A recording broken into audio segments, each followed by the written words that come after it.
Caracas en llamas. La noche caía sobre la Gran Caracas como un velo de sombras. En el barrio La Dolorita, al este de la ciudad, los callejones serpenteaban entre casas improvisadas de zinc y madera.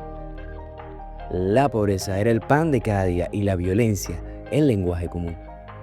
En las torres de oficinas del centro, la élite política y económica se refugiaba en sus fortalezas de concreto y vidrio, protegidas por cuerpos de seguridad privados y policías que patrullaban más para cuidar a los poderosos que para proteger al pueblo.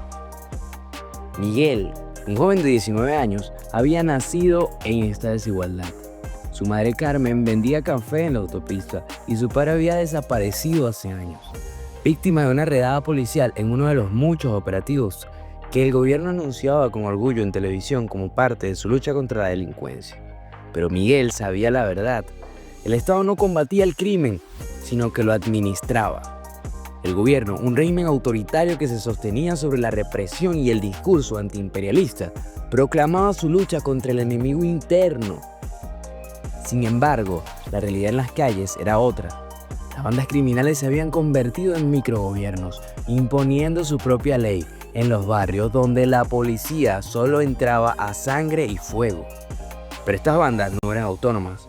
Muchas estaban armadas y financiadas por los mismos sectores del poder que decían combatirlas.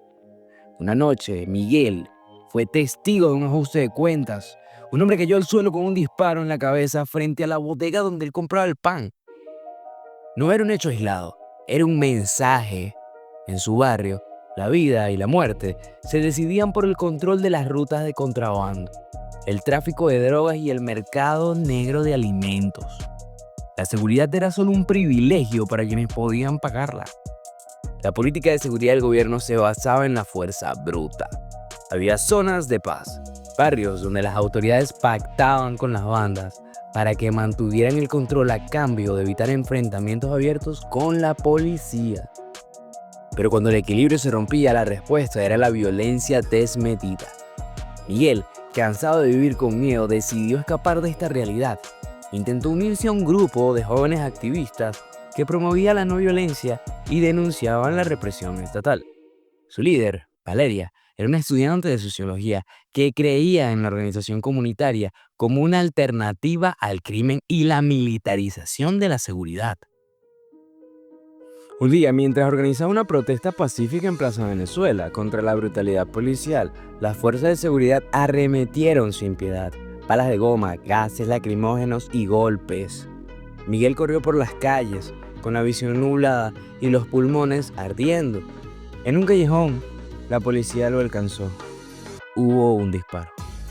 Al día siguiente, su cuerpo apareció en la morgue colapsada, con la etiqueta que decía delincuente neutralizado. El gobierno lo presentó como un peligroso agitador.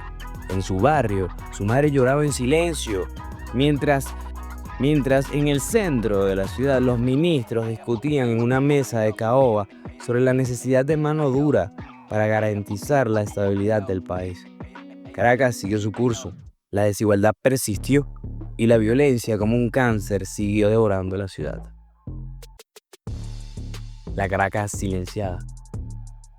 10 años habían pasado de la muerte de Miguel. Caracas ya no ardía en caos, pero tampoco respiraba libertad. La violencia de las bandas había sido sofocada, pero a un costo. El gobierno había impuesto un control absoluto a través de las fuerzas de seguridad ciudadanas. Una policía militarizada, especializada en control urbano. Sus unidades patrullaban las calles con vehículos blindados, cámaras de reconocimiento facial y drones de vigilancia. La seguridad era total, pero la represión también. En La Dolorita, el barrio donde Miguel creció y vivió, la vida seguía marcada por la desigualdad. No había sicarios ni tiroteos nocturnos, sí, nada de eso, pero tampoco había oportunidades. La economía estaba completamente centralizada y solo quienes se alineaban con el régimen podían acceder a subsidios, empleo formal o educación superior. Los seguidores de Miguel, aquellos jóvenes que una vez alzaron la voz contra la injusticia, ahora eran los olvidados de la revolución. Algunos se habían adaptado al sistema, aceptando empleos en organismos del Estado, fingiendo lealtad al gobierno para poder sobrevivir. Otros, como Valeria, nunca claudicaron. Valeria, ahora de 33 años, vivía en la clandestinidad. Las fuerzas de seguridad ciudadana la tenían fichada como una disidente subversiva y su rostro estaba en una base de datos de todos los retenes de la ciudad. Junto a un pequeño grupo de seguidores de Miguel, mantenían vivo su legado, reuniéndose en casas abandonadas y túneles de drenaje para recordar historias de quienes murieron por desafiar al régimen. Esa noche, en un sótano de Katia, se reunieron en secreto. Había conseguido una grabación inédita de Miguel, un video donde hablaba de un sueño de una Caracas libre. Lo transmitirían en la red clandestina La Voz del Pueblo, un canal de la Deep Web que el gobierno intentaba bloquear sin éxito. Si nos atrapan es el final, dijo Andrés, fue un ex estudiante de periodismo que ahora vivía de trabajos informales. Si nos callamos, Miguel habría muerto en vano, respondió Valeria con firmeza. Cargaron el video en la red y en menos de 10 minutos, cientos de personas de la ciudad lo estaban viendo. La respuesta del gobierno no tardó. Drones de vigilancia detectaron una conexión inusual en Katia. Las fuerzas de seguridad ciudadana desplegaron un operativo relámpago. Valeria y su grupo huyeron por los callejones, pero la ciudad ya no era la misma. Caracas estaba súper domada, sin espacio para la disidencia. En la madrugada, Valeria fue capturada en una alcantarilla cerca de Plaza Venezuela, el mismo lugar donde Miguel había caído una década atrás. Su rostro apareció en los noticieros estatales, con un titular que decía: "Última líder terrorista neutralizada". El régimen siguió su curso y Caracas despertó con la misma calma de siempre.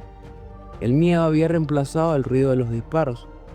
La violencia de las bandas había sido erradicada, pero en su lugar, la violencia del Estado se había convertido en la ley suprema. Esto ha sido todo. Suscríbete para más.